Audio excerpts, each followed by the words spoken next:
Hi everyone, Angus Campbell and the power set here. It's Thursday the 22nd of April 2021. So just to recap, at the end of the last video, after we'd undertaken a test of the roller test, then we determined that potentially the clutch might be slipping in the primary case here on the Fury SS, and that's because the rollers are turning the back wheel in the chain, and when in neutral, when the gearbox is in neutral, it all seems nice and smooth. When it's in one of the gears, and the only one we can select at the moment is first gear, which isn't ideal, then there's a bit more of a noise associated with transmission, but the front of the engine isn't turning, but the rear wheel is turning alright, and I think that's due to the clutch slipping. I've been having a bit of a think about this and wondering whether or not it might be due to a problem in the gearbox, which it still might, but having said that, you're trying to trace the fact that if the gearbox chain sprocket is turning, then it's got to be going, the gearbox has got to be turning, I think. Otherwise, if the gearbox was locked, then I think that would probably, when it was in gear, it would prevent the rear wheel from turning. But we can definitely put it into gear from neutral, and the rear wheel will turn, but there is transmission noise. So I think the clutch is slipping. But anyway, there's only one way to check that. The first thing is to take the primary cover off, which isn't too bad a job. It looks as though there's everything in the way, but this footrest does is bolted onto the rear engine plate from the reverse side. So we've got to we can get a spanner behind there and unbolt this from the other side. And also, as you can see, the rear brake lever is just held on by a nut on its own shaft here, so that's going to be easy enough to remove as well. And then it's just a case of undoing the crossheads. That's that off already. The oil breather, crankcase breather to the gearbox tube, that's just a press fit on. So we'll get on with that. If we find it's something a bit more sinister, i.e. not necessarily due to the clutch, then we'll open up the outer gearbox cover on the other side, which again isn't too involved, it's not too bad a job. But anyway, as I said yesterday, not too despondent about this. These are usual teething problems, building up something that wasn't a mainline production model and still had its own teething troubles, as one or two of you have said. So let's get on with this and get this cover off, and then I'll bring you back.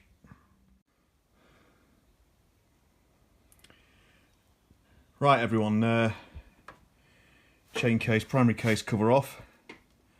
No big problems there, that was all good. But where do we start? So first thing, the engine seems, well, it's bound to be tight, but it seems overly tight. So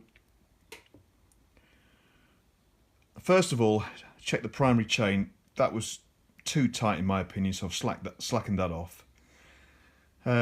Second thing is the clutch is definitely slipping, which I'll demonstrate in a moment. Third thing, the engine seems very tight on the crank, but I think that's the pistons in the cylinders. So I'll put oil down the bores, more oil on top of the piston, straight into the spark plug holes. That's loosened it off no end. So that's good.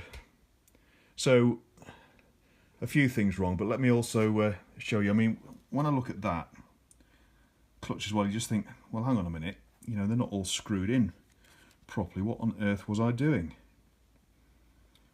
So that's an oversight, or I can't imagine something settled in.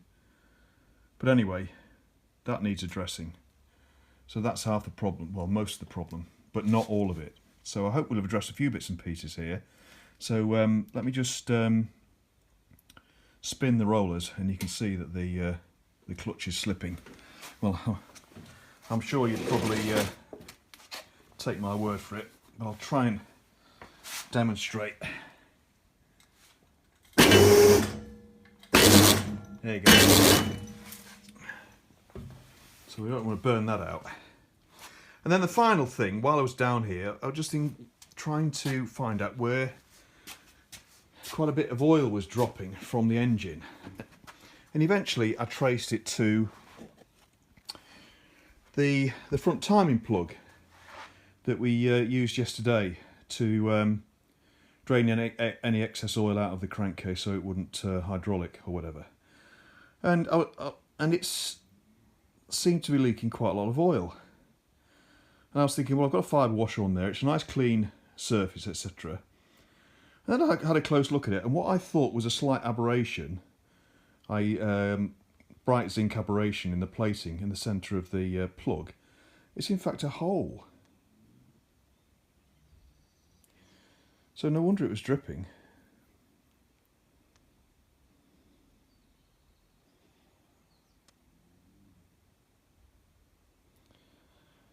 So that's that sorted as well. So what we'll do now is we'll probably turn the front of the engine over a bit more with a ratchet, just to make sure there's plenty of oil on the surface of the bores, and then I'll tighten the clutch up, and then I'll do another test of the test, because what we're aiming to do here is get into a position where we can actually spin the front of the motor over on the rollers, so we can check the oil circulation to the cams, and then also the return up to the tank. That's the primary objective of all this, but fixing things on the way. Right, I'll bring you back in a sec when I've tightened up the clutch and see if we get any joy with this. Right everyone, we're getting there slowly. So I've adjusted the clutch right up. I think there's something wrong with that clutch. I might have a plate missing, because I'm sure I've had to tighten those screws up against the springs too much. I mean, the springs are new, but I do have spare sets, so we do need to check the clutch. But I have got it into a position where I can get the engine turning a bit on the rollers. I'll try and demonstrate that now. If you keep your eye on the rotor. Now that only, I don't know, only did it about half a turn, but I have had it going more than that, but it seems to hit a tight spot which holds it up. So I'm not sure where that tight spot is. The tight spot could be in the gearbox, because we are in gear. So what I'm probably going to do is persevere with this technique where, you know, once it gets to this tight spot, I just use a spanner on the rotor nut to turn the engine manually a few degrees, and then give it another kick with the rollers, and then it sometimes it spins a full 1.5 turns. So we're nearly there. It's tantalisingly close, I think. But getting there, but not in a position yet to determine, you know, whether or not. Let's go on the other side. Whoops. Whether or not we're getting oil coming out the top here. We've got a pool of oil there, and that might be the start of one of the drains. And you might not be able to see this because it's dark. That's the drain hole just there for the inlet cam box, and there is some oil there now appearing, but obviously we're not going to get a decent enough test until we can spin the motor. But anyway, we're making progress, which is good news. I think we are going to be able to Sorry about all the moving around, but I think we're going to be able to get into a position where, very shortly we can reliably use the rollers to spin the engine up, and that's going to do the engine good anyway, get things settled in and bedded in. But I still think we need to have a look at the clutch, and we do need probably to have another look at the gearbox, because I'm having difficulty selecting some of the gears, and that might be due to the quadrant in the slightly wrong position. I'm not too worried about it, but it just means we've got a bit of work to do yet. So let me persevere with this. I'm going to carry on. It's now getting a bit late at night, but I'm going to carry on with this tomorrow, see if I make any progress in at least being able to get the engine to begin turning a few turns at a time. And I think once we get to that stage, I think it will free up pretty quickly. So it's just a case of persevering a little bit at the moment, making sure there's plenty of oil everywhere, and we'll plough on, and I'll bring you back, say, at an appropriate point where I'm either absolutely worn out and not making any progress, or we've had a eureka moment and things are beginning to work. Okay everyone, it's next morning, 23rd April, St George's Day.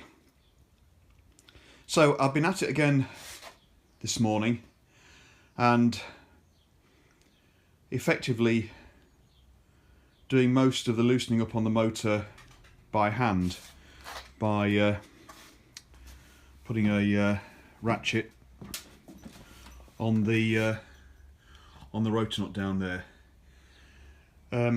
If I use the rollers at the back, it almost revolves the engine a full turn before it gets to a tight spot, and then I have to turn it over that tight spot by hand, and then it'll revolve almost another turn to the same spot. I was doing that for a while, and the motor's getting a bit hot on the rollers, so I thought I'd give that a rest and just continue to turn the motor by the rotor nut while it was in neutral gear. And the first thing that eventually I checked was if the oil was returning to the tank, and it is. Even as I'm revolving it by hand, you can see dribbles of oil coming out of the return feed in the tank. So I've been at it for some time now, waiting for any telltale signs up the top here, and finally we've got them after about an hour of doing this off and on. Sorry, I'm a bit unsteady here. Let's just come on, try and steady it up, because I'm going to point. So you can see here, there and there, there's oil running down from, firstly,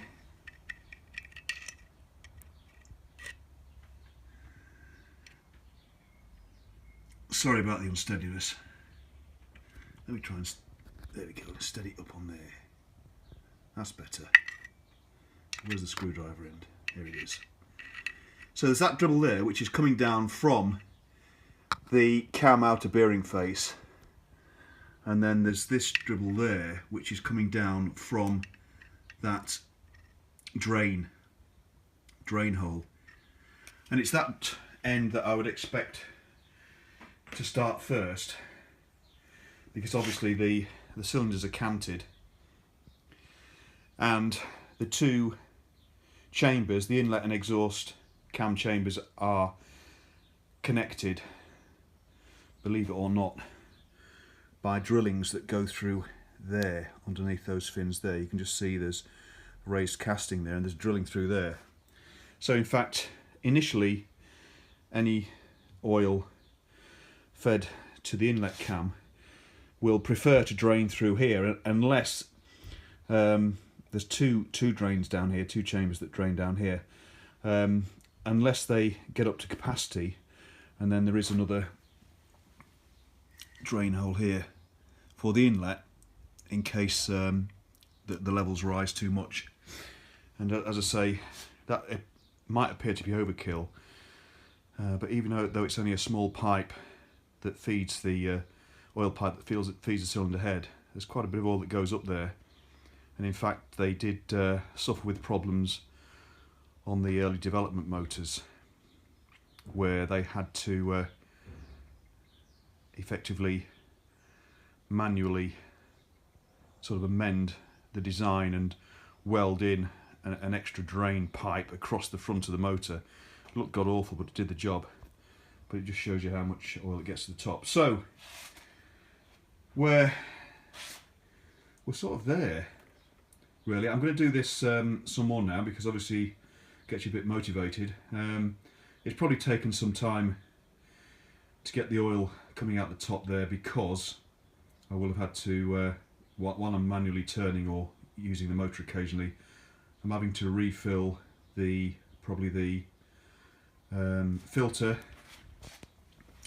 down the bottom here. That's on the feed side, and there are some quite big chambers at the top there to fill before the oil will start to drain.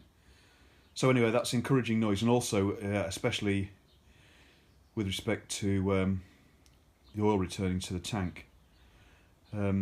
What I'll do before I end this video is I'll try and demonstrate that as well. But what I'm going to do now is continue on, just to confirm that we're getting got a good supply of oil being drained into the cam chain box there, and then I'll bring you back. But anyway, relatively good news. The clutch doesn't appear to be slipping anywhere near as much, but I'm just got a feeling that I've screwed it down so much that I'm not going to be able to separate the plates, so there's something wrong with that. So we'll apologies, nearly dropped the phone. We'll have a look at that afterwards. But first of all, let's just confirm that we're getting a good supply of oil up to the top end. Okay, here we are 2 or 3 hours later. So as you can see, first off I've discarded the rollers at the back. We were making progress with them, but in the end, as you can see,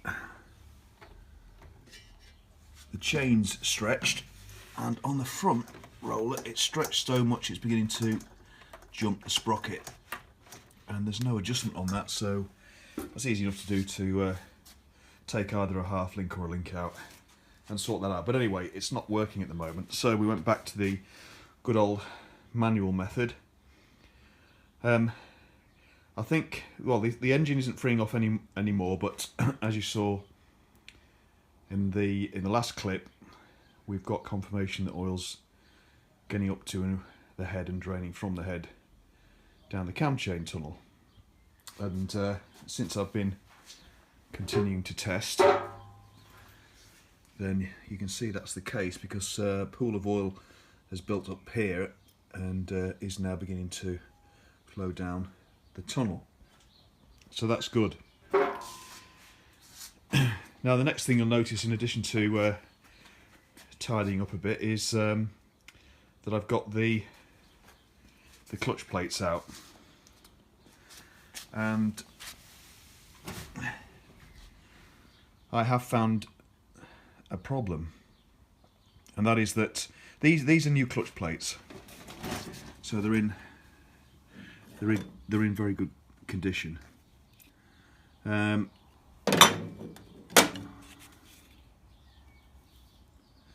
But they are dry,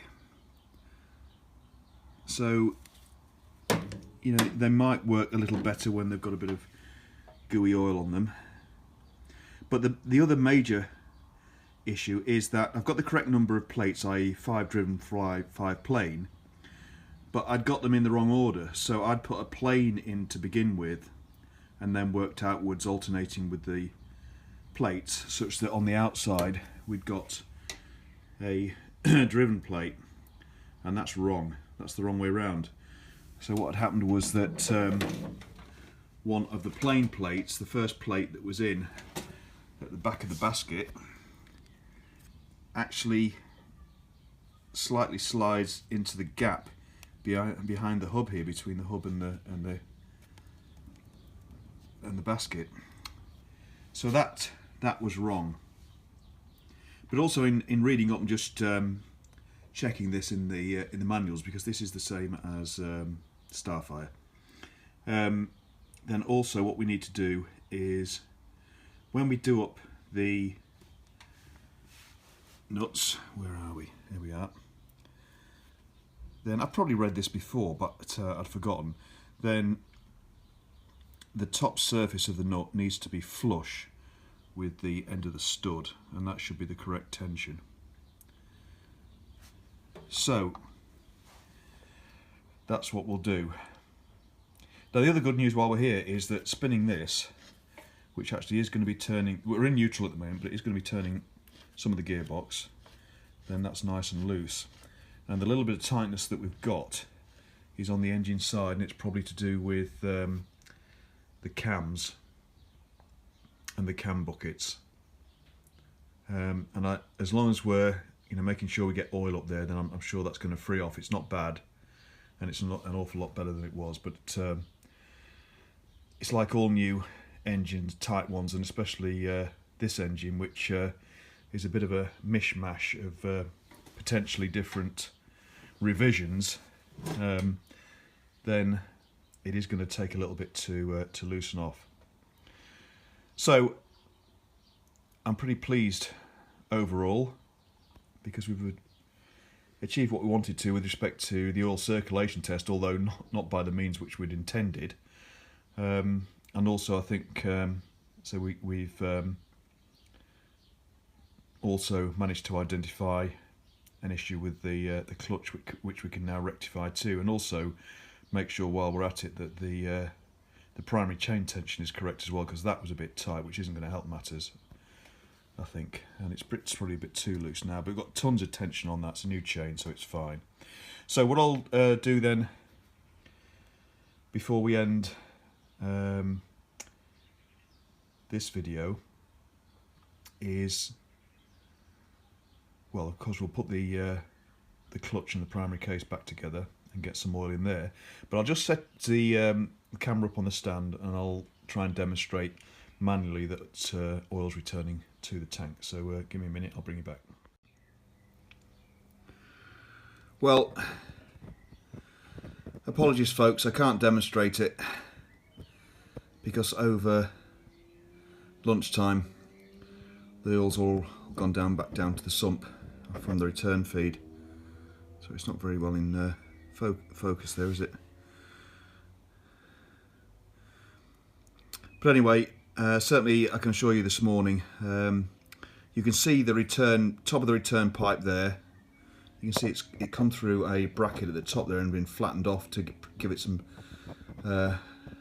stability. But just underneath the bracket there, where the pipe looks a little darker, there's the hole there to return the oil to the tank, so the oil dribbles down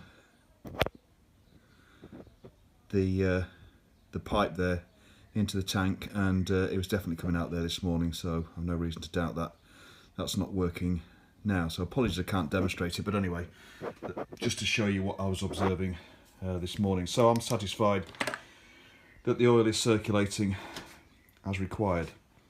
Right, let's get this clutch and primary drive back together, and then we'll pop over to the gearbox side, because I'm having some difficulty in selecting gears above gear 2, and also the kickstart is now not engaging, so I think the pinion might be sticking. But anyway, let's get this back together first on this side and make sure we've got the plates in the correct order at this time. Okay, clutch back together, plates in the right order, and spring screws screwed into looks at the right level, but that's not the correct term, is it? Screwed in so the heads are flush with the tops of the studs. So that should be correct.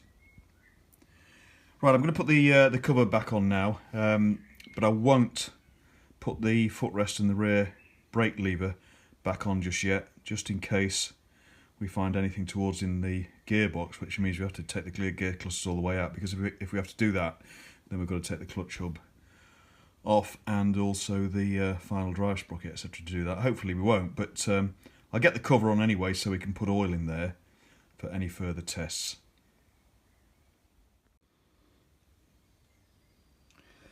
Right, that's the primary cover back on, buttoned up, but as I say, I'm going to leave the footrest and the rear brake pedal off for now, just in case we have to open this side up again if we found anything too untoward on the gearbox side.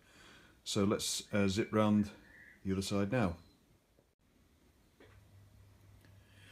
Right, to take the gearbox outer cover off, then obviously we've got to remove the gear change lever, the kickstart, and then on this side the footrest is actually welded to the rear engine plate, so we have to take the rear engine plate, mounting plate, off.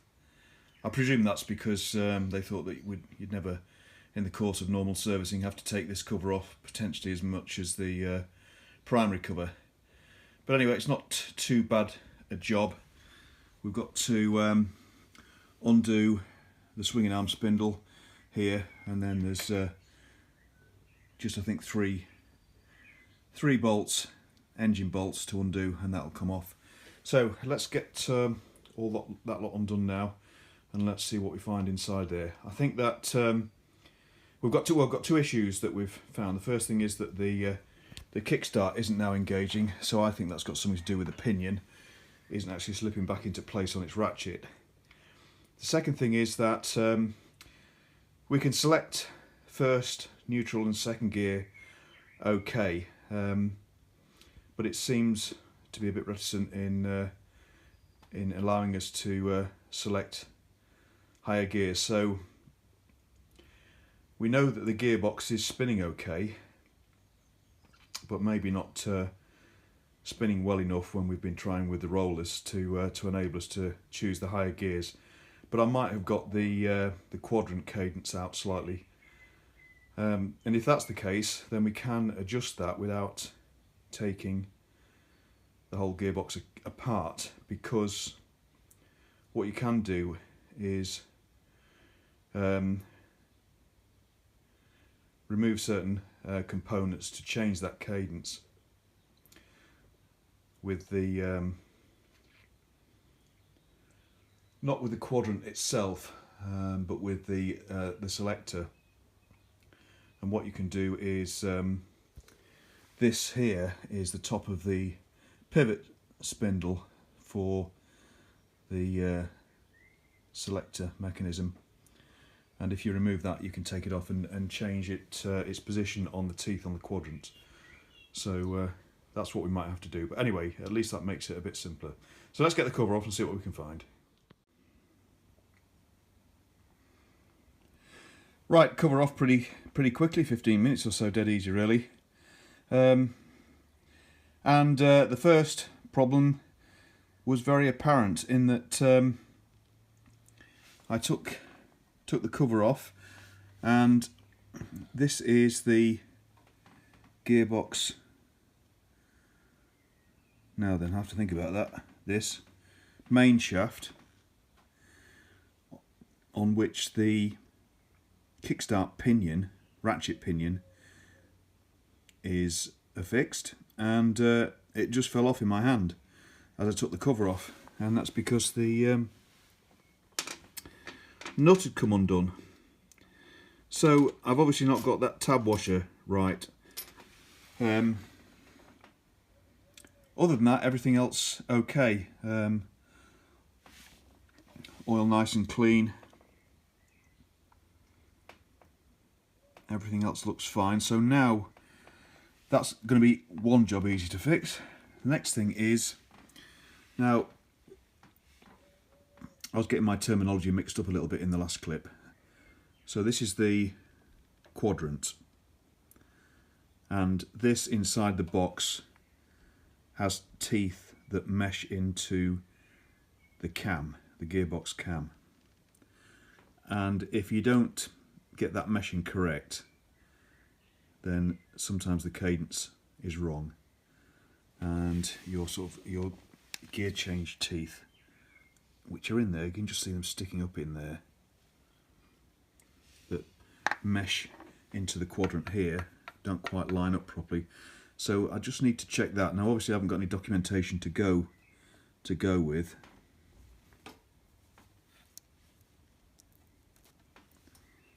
But sorry, I was just checking the gasket there. I don't have any manual to go with, but it's just a case of trying to eye this up to a certain extent, but also I'll look at techniques that are used with respect to some of the other models, because they use a similar type of mechanism, albeit sometimes at 90 degrees to this one. So let's do a bit of checking out, but at the same time let's get that pinion back on there and make sure that the one, it's torqued properly, and two, that the tab washer is correctly engaged. And I don't think it was. I think I've probably put the wrong tab on there, which meant that it wasn't engaged on the end of the spline there. Anyway, we'll check that out. Sorry, it's a little bit dark, but hopefully you can see okay. Right, pinion gear sorted, and tab washer definitely on correctly now. So the nut is buttoned up properly, and then the tab washer goes firstly against the flat of the one tooth side of the pinion, which is on spline, so that can't move. And then there's another tab that goes against the nut under here. So that's definitely correct. And the pinion works against its ratchet and works well against the spring and the bush. So that's that fixed. Now, with respect to the quadrant, it still looks to me as though it's in roughly the right area, but I might be one tooth out. I need to check with some whatever documentation I can find. And with respect to being able to take this arm and move it one tooth, then as you can see, its spindle is inserted from the top here. However, there is a small split pin just in there that we need to remove first, that goes through the quadrant and through the spindle, and that's to effectively encourage the whole spindle to rotate and not just the quadrant on the spindle. So we will need to remove that before we try and remove this if we want to move it a tooth, but I will check on that first. So let me go and check some documentation with respect to other models, and in the meantime I'll just loosely put the outer cover on, and I'll bring you back in the next clip. Right, back on the Fury next evening, having done a bit of research and not really finding anything that's too appropriate that's going to help really. But going back to looking at this, what I've done here is mark on the outer cover there with those two black felt tip marks where the selector plungers sit when the gear lever is neither depressed nor when it's been kicked up, i.e. when it's in its resting position. And the bike at the moment is in first gear, and that to me looks right, although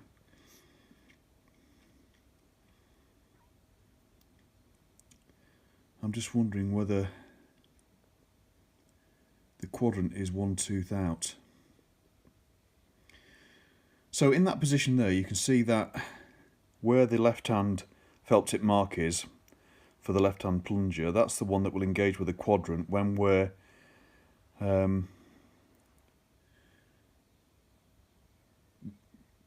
raising the gear change lever to go up into neutral and then into second gear. So that looks to me that looks correct. But what I'll do now is we'll put the case on.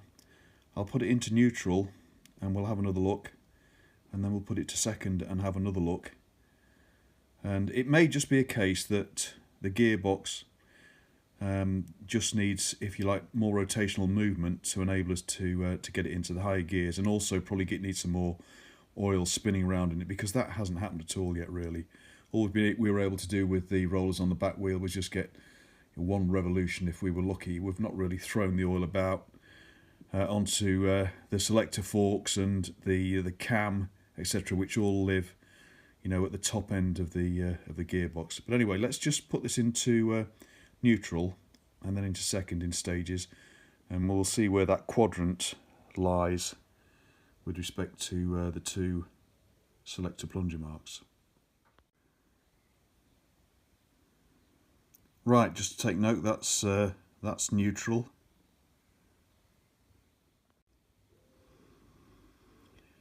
Right, that's second gear, and I can see a problem there in that you see the left hand felt tip mark for the plunger.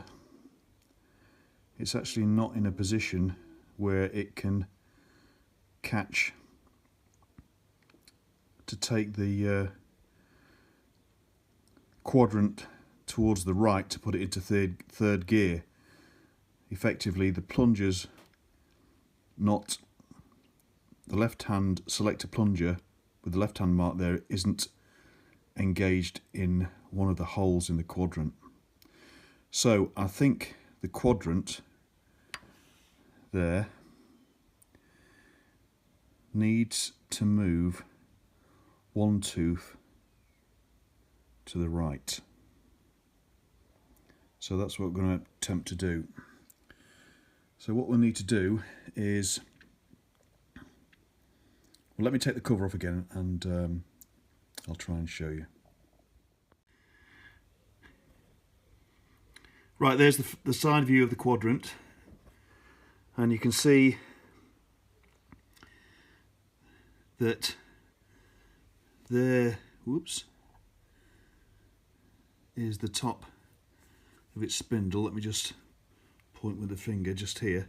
That's the top of its pivot spindle, which you can see goes through the case.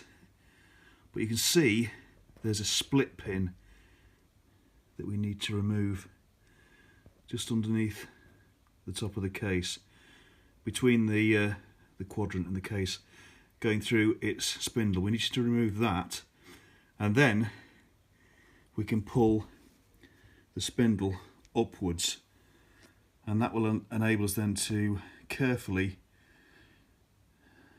well, hopefully move that quadrant just one tooth to the left from this side. There's a small screw on the top of the spindle that's just used to hold down effectively a rubber seal on the top there, but effectively this should just pull out with some gentle teasing, because there's nothing else holding that in there other than the pin, the split pin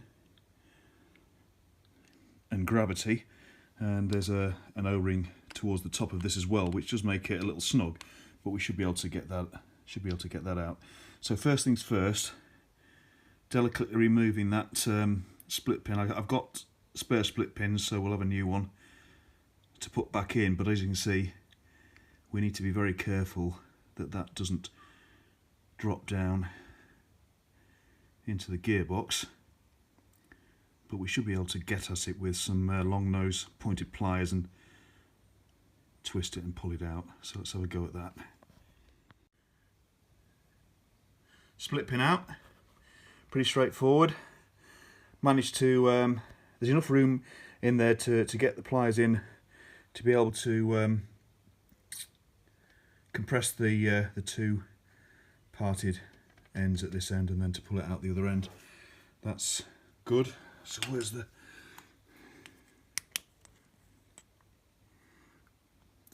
So there we are. So now I've got to gently pull up on that and tease it out.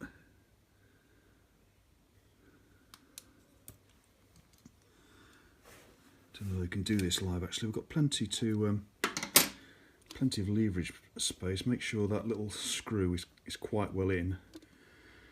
We don't want to put too much pressure on it, although I've got spares of all of these.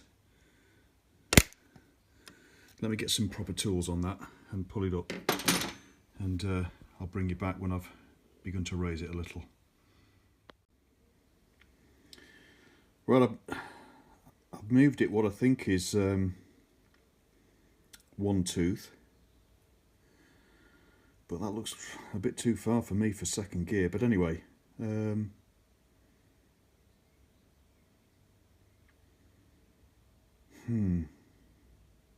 Anyway, let's do a test.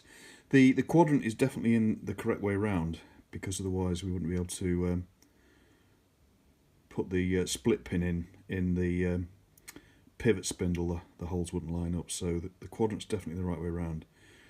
But that looks a bit too far. But anyway, we can put the outer case on now.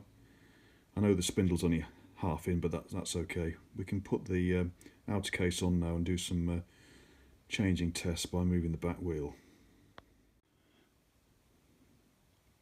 Right, I've done lots of testing and positioning, etc., and probably ended up to the position I was originally in, really, because doesn't seem to have made much difference really to the gear changes. I suppose it'll determine whether or not we can get all the gears either first all the way up to fifth once we're on the road. But I think really the only true test will be once we're able to roll the bike a bit, get the oil all around the gearbox, and then to do some tests then. And if it's still not right, it's not a bad job to get this outer cover off. It's only a 15-20 minute job to do that. So I'm going to button it all up back together. We know it does select gears. We know it selects first, neutral and second, so that's a good start anyway. And also we've fixed the kickstart pinion on this side, so we'll button this back up now and wait until future road tests. Okay, that's gearbox outer cover back on, all buttoned up, and as you can see, rear engine plate stroke footrest back on and tidied up. Cam cover, gasket and gasket back on too. So all tidied up. Good news is that the clutch is working fine. I can turn the engine and also I can turn the engine over with a kickstart, so that's all working again as well. And the clutch is releasing fine as well, and biting fine as well with respect to being able to turn, albeit with some force, a tight engine over with the clutch not slipping. So I think we'll probably end it there for now. I've not quite, let me just show you, not quite finished off this side. So the primary cover's on. Haven't got the footrest or the rear brake run on yet, but the reason why I'll leave that for now is that we'll come back to this side, because the next job will be, or one of the next jobs will be to fit the exhaust. And we did do a test fitting and some adjustments before we sent it away for chroming, so it should be okay. And actually before that we might just do the starter motor test as well, bearing in mind we've got to get a battery in there. But actually I think what I'm thinking about at the moment, I'm umming here because I'm just thinking, well, if the exhaust is on, is that going to be in the way when we put the battery in? But it's not actually, because the exhaust comes at about this level, so it's going to enable us to take the battery in and out with the exhaust on, I think. But anyway, it's no great shakes to take the exhaust off. Right, we'll we'll leave it there. Not an entire success, but we've proved that oil's going around the motor and is returning, and also we've corrected some initial bedding in problems, really, clutch slip and the kickstart pinion. We still might have some gear change problems, but anyway, I don't think we can really test that until we can get this thing rolling a bit. So we'll leave it there. Thanks very much for watching, everybody. Thanks as always for subscriptions, comments and ongoing interest, and I'll see you all again soon. Thanks everyone, bye bye.